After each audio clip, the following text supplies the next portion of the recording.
দীর্ঘ একটা মাস রোজা রেখে আমরা যখন জাকাত ফিতরা দিই, আমাদের রোজার মধ্যে যদি কোনো ভুল ত্রুটিগুলো থেকে থাকে, জাকাত ফিতরার মাধ্যমে সেগুলো সহিষ্ণুত হয়ে যায়। আমরা হয়তো অনেকেই জানি না সামর্থ্য থাকার পরেও কিভাবে জাকাত আদায় করতে হবে। তো চলেন হুজুরের মুখ থেকেই শুনি। জাকাতুল ফিতর দিতে হবে খাবার হিসেবে, সেটাই হাদিসে বলা হয়েছে। টাকা অথবা অন্য কোনো মাধ্যমে দিলে হবে না। গম বা আটা দ্বারা সাদাকাতুল ফিতর আদায় করলে তা হবে অর্ধ সা বা 1 কেজি 650 গ্রাম। প্রতি কেজি 65 টাকা দরে সাদাকাতুল ফিতর হবে 110 টাকা।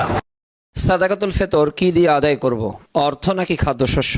এ বিষয়ে ফয়সালাকারী মুহাম্মদ রাসূলুল্লাহ সাল্লাল্লাহু আলাইহি ওয়াসাল্লাম তিনি বলছেন, পুরুষ, নর, নারী, দাস দাসী সকলের জন্য সাদাকাতুল ফিতর 1 সা পরিমাণ নির্ধারণ করেছেন খাদ্যশস্য। আর জাকাতুল ফিতর আদায় করব কেন?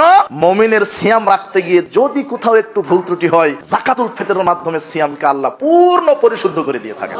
টাকা দিয়ে ফিতরা, সারা পৃথিবীর মানুষ যদি টাকা দিয়ে ফিতরা আদায় করে, ফিতরা আদায় হবে না। মুহাম্মদ সাল্লাল্লাহু আলাইহি ওয়াসাল্লাম বলছেন খাদ্য দিয়ে, বলছে টাকা দিয়ে, বলছে বহন করতে ভালো হবে, দিতে ভালো হবে। তো মুহাম্মদ সাল্লাল্লাহু আলাইহি ওয়াসাল্লাম বুঝেনি, তোমার ওই পচা টাকার চাইতে স্বর্ণ মুদ্রা ছিল মুহাম্মদ সাল্লাল্লাহু আলাইহি ওয়াসাল্লামের যুগে। তার যুগেও টাকা ছিল, কিন্তু টাকা দিয়ে নির্দেশ দেননি। জাকাতুল ফিতর আদায় করতে হবে কি দিয়ে? খাদ্য দিয়ে।